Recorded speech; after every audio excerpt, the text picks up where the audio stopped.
النبيين أما بعد فأعوذ بالله من الشيطان الرجيم بسم الله الرحمن الرحيم الصلاة والسلام عليك يا رسول الله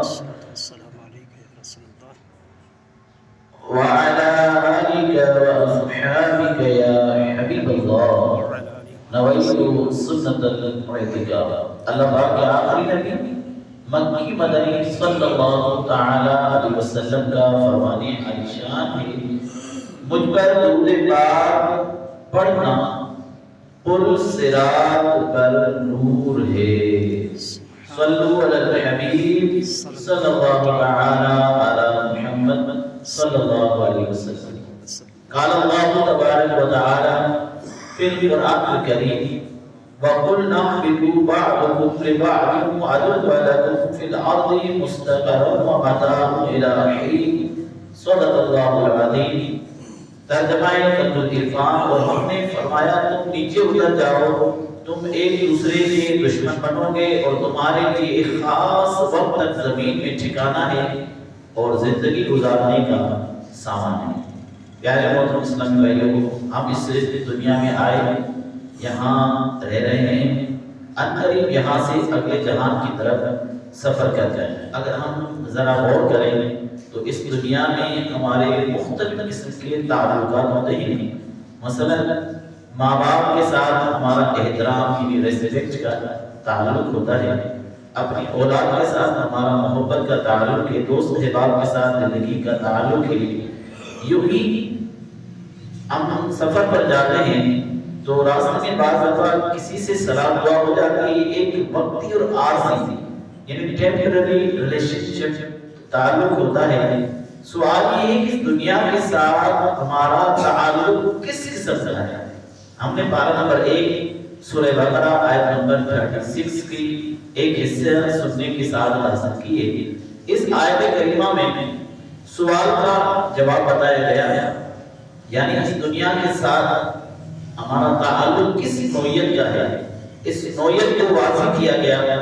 چنانچہ اللہ پاک نے ارشاد فرمایا وَقُلْنَا، اور ہم نے فرمایا، یعنی جب حضرت آدم علیہ السلام جنت میں تھے، جنتی درخت کا پھل کھایا، اس کا واقعہ ہوا، اس کے بعد اللہ پاک نے فرمایا، کیا فرمایا؟ اِهْبِطُوا، تم نیچے اتر جاؤ، یعنی اے آدم علیہ السلام، آپ اور آپ کی پشت میں آپ کی جو اولاد ہے، تم سب جنت سے زمین پر اتر آؤ۔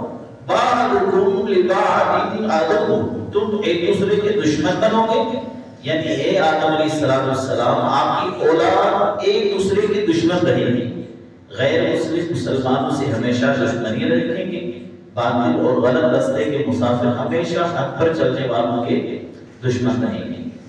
پیارے اسلامی یہاں پر ایک عوامی غلطی کا ازالہ ہونا چاہیے، وہ یہ کہ ہمارے یہاں بعض بے باک لوگ جو دین سے دوری کی وجہ سے یہ کہتے ہوئے سنائی دیتے ہیں کہ حضرت آدم علیہ السلام نے ہم کو جنت سے نکالا، جنتی پھل انہوں نے کھایا، بھگت ہم رہے ہیں، اس طرح کی باتیں عوام میں کہی جاتی ہے۔ یہ انتہائی جو ہے وہ کم درجے کی بات ہے۔ ہمیں حضرت آدم علیہ السلام نے جنت سے زمین پر نہیں لایا، بلکہ یہ ہم لوگ ہیں جو ان کو زمین پر آنے کا سبب بنے ہیں۔ آپ اسلام تو پہلے بھی جنتی تھے، جنت میں رہتے تھے، اب بھی جنتی ہیں، اور اصل میں آپ کی اولاد میں 2 قسم کے لوگ ہیں، ایک دین لانا، دوسرے بے دین، ایک جنتی دوسرے جہنمی، اور ان کی آپس میں ہمیشہ کی دشمنی تھی۔ لہذا اللہ پاک نے آپ علیہ السلام کو جنت سے زمین پر بھیجا، اے آدم علیہ السلام زمین پر جائیے اور آپ کی اولاد زمین میں رہے گی، اور ان میں فرق کر دیا گیا۔ پھر قیامت کے دن جو جہنمی ہے وہ جہنم میں چلے جائیں گے، اور آپ اور آپ کی جنتی اولاد کو دوبارہ ہمیشہ کے لیے جنت میں داخل کر دیا جائے گا۔ حضرت عبداللہ بن عباس رضی اللہ تعالی عنہ صحابی رسول ہیں اور علم تفسیر کے بہت بڑے ماہر ایکسپرٹ ہیں، یہاں تک کہ آپ کو سلطان المفسرین کہا جاتا ہے۔ ایک مرتبہ روم کے بادشاہ نے آپ کی طرف خط لکھا اور عجیب سا سوال پوچھا۔ اس نے لکھا کہ جس شخص کے ہاں مہمان آئے، کیا اسے یہ مناسب ہے کہ وہ مہمان کو گھر سے نکال دے؟ یہ اس نے سوال پوچھا، اور اس کا اصل میں اشارہ تھا کہ حضرت آدم علیہ السلام کی طرف اشارہ تھا کہ آپ جنت میں تھے اور پھر اللہ پاک نے زمین پر آ جانے کا حکم دے دیا، انہیں اپنے جنت سے انہیں نکالا معاذ اللہ۔ ان کا اشارہ اس طرف تھا۔ اب جیسے سوال انوکھا تھا نا، حضرت عبداللہ بن عباس رضی اللہ تعالیٰ نے جواب بہت ہی یونیک دیا، نرالا دیا۔ آپ نے اسے جواب لکھا، مہمان کو گھر سے نکالنا تو مناسب نہیں، البتہ جب مہمان گھر آتا ہے تو اسے یہ کہا جاتا ہے کہ آپ سفر کا لباس اتاریں، فریش ہو جائیے، یعنی منہ ہاتھ دھو لیجیے اور گرد و غبار جھاڑ لیجیے، اور پھر اطمینان کے ساتھ دسترخوان پر بیٹھ جائیں۔ اللہ پاک کا حضرت آدم علیہ السلام کو جنت سے زمین پر اتارنا بھی اسی حیثیت سے ہے، یعنی فرمایا گیا کہ اے آدم زمین پر جائیے، آپ کی پشت مبارک میں جو اولاد ہے ان میں جو نالائق ہیں انہیں وہیں چھوڑ دیجیے، اور جو بول اتار کر آپ اور آپ کی جنت کے لائق اولاد واپس تشریف لائیے، تب اطمینان کے ساتھ جنت میں رہنے لگیے۔ کتنا پیارا جواب دیا پیارے محترم اسلامی بھائی۔ یہاں سے ہمیں یہ معلوم ہو گیا کہ بعض لوگ جو یہ کہتے ہیں کہ سب اپنی اپنی جگہ ٹھیک ہے اور جو جس راستے پر چل رہا ہے، کفر کرتا ہے یا مسلمان رہتا ہے، یہ سب ٹھیک ہے، ان کی یہ سوچ بھی غلط ہے۔ سب تو کبھی بھی ٹھیک نہیں ہو سکتے، مسلمان مسلمان ہیں، غیر مسلم غیر مسلم ہیں، جیسے آگ اور پانی آپس میں جمع نہیں ہو سکتے، کیونکہ حق پر چلنے والے اور غلط رستوں کے مسافر کبھی ایک نہیں ہو سکتے۔ اللہ پاک ہمیں ہمیشہ حق کے راستے پر چلنے کی توفیق عطا فرمائے۔ اللہ پاک نے مزید اس آیت کریمہ میں ارشاد فرمایا وَلَكُمْ فِي الْأَرْضِ مُسْتَقَرٌّ وَمَتَاعٌ إِلَىٰ حِينٍ، اور تمہارے لیے ایک وقت تک زمین میں ٹھکانا اور زمین گزارنے کا سامان، زندگی گزارنے کا سامان۔ یہ ہمارے اور اس دنیا کے آپس میں تعلق کا بیان ہے۔ ہمارا اس دنیا کے ساتھ احترام کا تعلق نہیں ہے، محبت کا تعلق نہیں ہے، بلکہ ہم اس دنیا میں ایک مسافر کی طرح ہیں۔ جیسے آدمی سفر کرتا ہے، راستہ میں اپنی ضروریات کے لیے کچھ دیر رکتا بھی ہے، پھر اپنی منزل کی طرف بڑھ جاتا ہے۔ ہمارا بھی یہی حال ہے، ہماری منزل اللہ پاک کا قرب حاصل کرنا ہے، ہمیشہ کے لیے جنت ہے۔ ہم عالم ارواح سے چلے ایک مقررہ فکس ٹائم تک دنیا میں رہیں گے، پھر عالم برزخ میں چلے جائیں گے، پھر وہاں سے محشر کی طرف سفر ہوگا، پھر انشاءاللہ عز و جل اپنی منزل یعنی جنت میں پہنچ جائیں گے۔ صحابی رسول حضرت عبداللہ بن مسعود رضی اللہ تعالیٰ فرماتے ہیں ایک روز میں نے دیکھا کہ آقا کریم صلی اللہ علیہ وسلم کھجور کی چٹائی پر آرام فرما ہے۔ بڑی توجہ کی بات ہے، آقا کریم صلی اللہ علیہ وسلم نے اس دنیا کو کی حقیقت کا ہمیں لیسن دیا ہے، سبق دیا ہے۔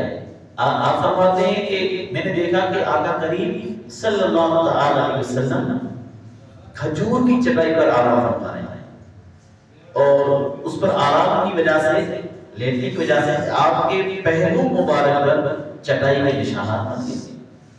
کھجور کی چٹائی پر جب لیٹے تو اس پر جسم پر کھجور کی چٹائی کیسے نشان بن گئے۔ میں نے عرض کی یا رسول اللہ صلی اللہ علیہ وسلم ہمیں اجازت دیجیے اس چٹائی پر کوئی بستر بچھا دیں تاکہ آپ سکون سے آرام فرما سکیں۔ یہ سن کر رحمت دارین مالک کونین صلی اللہ علیہ وسلم نے فرمایا میرا دنیا سے کیا تعلق ہے؟ یہ ہمارے لیے ترغیب ہے، غلام کو سمجھایا ہے۔ فرمایا میرا دنیا سے کیا تعلق، میری اور دنیا کی مثال تو ایسی ہے جیسے کوئی مسافر سخت گرمی کے دن سفر کر رہا ہو، اس دوران وہ کسی درخت کے نیچے ٹھہرے، کچھ دیر آرام کرے، پھر اپنی راہ کو چلا جائے۔ یہ کتنا پیارا سبق دیا ہے کہ دنیا جو ہے نا وہ دل لگانے کی جگہ نہیں ہے۔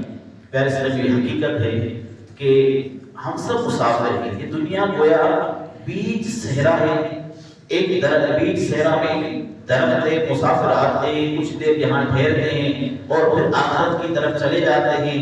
کیا کوئی مسافر راستے میں کسی مقام پر دل لگاتا ہے؟ ہم بھی زندگی میں سفر کرتے رہتے ہیں، کبھی ایسا ہوا کہ ہم سفر پر راستے میں کوئی خوبصورت مقام آئے تو ہم وہیں دل لگا لیا کریں، بس وہیں گھر بار کو چھوڑ دیا نہیں، اب گھر بھی جانا نہیں، اب زندگی گزارنی ہے، یا راستے میں کھانا وغیرہ کھاتے ہیں، کسی ہوٹل پر رکتے ہیں، کسی مقام پر رہتے ہیں، بعض اوقات بہت اچھی اچھی جگہ بھی آتی ہیں، لیکن پھر بھی بندہ اس سے تھوڑی دیر لطف اندوز ہو کر پھر یہی کہتا ہے کہ جلدی سے میں اپنے گھر کی طرف، اپنی منزل کی طرف چلا جاتا ہوں۔ حدیث پاک میں ہے کہ دنیا میں ایسے رہو جیسے اجنبی ہو یا کوئی مسافر ہو۔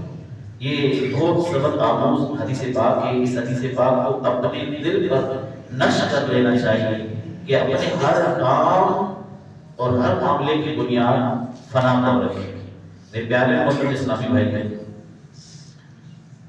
تو پتہ چلا کہ زندگی کا جو اصل مقصد ہے وہ یہی ہے کہ ہم یہاں ایک عارضی ٹائم پیریڈ کے لیے تشریف لائے اور یہاں میں وہ اپنا وقت پورا کر کے، اور پھر اللہ نے خود قرآن پاک میں فرمایا میں نے زندگی اور موت اسی لیے بنائی تاکہ جہاں جو پتہ ہو تم میں کس کے اعمال اچھے ہیں۔ تو یہ زندگی ہمیں الدنیا مزرعۃ الاخرہ، یہ دنیا آخرت کی کھیتی ہے، یعنی ہم یہاں جو بوئیں گے وہی کاٹیں گے۔ میرے پیارے محترم اسلامی بھائی، یہ اسلامی تہذیب کا حسن ہے، اور ہمیں اللہ پاک کے پیارے محبوب نے ایک پورا رسم العین دیا زندگی گزارنے کا۔ جنگ یرموک کا موقع تھا، جنگ ختم ہو چکی تھی، یعنی اسلام کی تہذیب کو دیکھیے نا کہ اسلام اتنا پیارا دین ہے۔ آج غیر مسلم کی ہم مثالیں تو دیتے ہیں، لیکن وہ جو کام کرتے ہیں وہ اس لیے نہیں کرتے، ان کا اصل کام یہ ہوتا ہے کہ ان کا اصل کام یہ ہوتا ہے، ان کا مقصد یہ ہوتا ہے کہ ہم کسی کے ساتھ برا نہیں کریں، ہمارے ساتھ کوئی برا نہیں ہو، وہ بس دنیا کی حد تک ہوتے ہیں۔ لیکن مسلمان کا اصل مقصد کیا ہوتا ہے؟ رب کی رضا ہوتا ہے۔ جو بھی کام کرتا ہے رب کی رضا ہوتا ہے، اگر میرا رب اس سے راضی ہو گیا اس رضا کے لیے اپنی زندگی گزارتا ہے۔ جنگ یرموک کا موقع تھا، جنگ ختم ہو چکی تھی، اب صحابہ کرام زخموں سے چور جو تھے ان کی دیکھ بھال کے لیے حضرت حذیفہ رضی اللہ تعالیٰ فرماتے ہیں کہ میں اس وقت ہاتھ میں پانی لیے چچا دار بھائی کو ڈھونڈ رہا تھا، اچانک ڈھونڈتے ڈھونڈتے مجھے وہ نظر آ گئے، بہت زیادہ زخمی تھے، بس آخری ان کی سانسیں تھیں اور بہت کرا رہے تھے۔ میں نے پوچھا بھائی پانی پیو گے؟ کہنے لگے اشارے سے کہ ہاں۔ میں نے ان کے لبوں کے قریب جیسے پانی کیا، ایک قریب سے آواز آئی کرانے کی کہ ایک اور زخمی کرا رہا ہے، تو اس نے اشارے میں کہا کہ پہلے اسے پانی دے دو۔ حالت دیکھیں کہ بندہ اس کی زندگی جا رہی ہے، لیکن ایثار اور قربانی کا جذبہ دیکھیے اور اللہ کی رضا کا ذہن دیکھیے۔ کہنے لگے اسے ضرورت پانی، اسے شاید زیادہ ضرورت تھی۔ وہ آپ فرماتے حذیفہ رضی اللہ عنہ فرماتے میں دوڑا جب اس کے پاس گیا تو پھر ایک اور آواز آئی، تو اس نے پھر اس کی طرف اشارہ کر دیا کہ آپ اسے پانی پلا دیں۔ جب میں اس تک پہنچا تو اسے پانی کی، تیسرے بندے تک پہنچا، پانی کی ضرورت نہیں تھی اسے، کیوں کہ وہ جام شہادت پی چکے تھے۔ آپ میں دوڑا واپس دوسرے کی طرف آیا تو وہ بھی جام شہادت۔ اب میں جلدی سے بھاگتا ہوا کہ میں اپنے کزن کے پاس پہنچوں، چچا دار بھائی کے پاس پہنچوں، اسے پانی دے دو۔ جب وہاں پہنچا پتا چلا وہ بھی جام شہادت۔ یہ اسلام کی خوبصورتی اور ایثار اور جذبہ اور اللہ کی رضا کا ذہن دیکھیے کہ اللہ پاک نے ایسا ان کے ذہن میں، اور یہ تربیت مصطفیٰ صلی اللہ علیہ وسلم کا نتیجہ تھا۔ اور آج اسی چیز کی ہمیں ضرورت ہے، اپنی زندگی کو گزارنے کے لیے اللہ کی رضا والے کام کرتے ہوئے اور مخلوق کے خدا سے محبت کرتے ہوئے اس زندگی کو گزارنے کی کوشش کرنی ہے۔ اللہ رب العزت جل مجدہ الکریم ہم سب کو پیارے مصطفیٰ کریم علیہ السلام کے اسوہ حسنہ کے مطابق اپنی زندگی گزارتے ہوئے اللہ کو راضی کرتے ہوئے اس دنیا سے جانے کی توفیق عطا فرمائے، آمین۔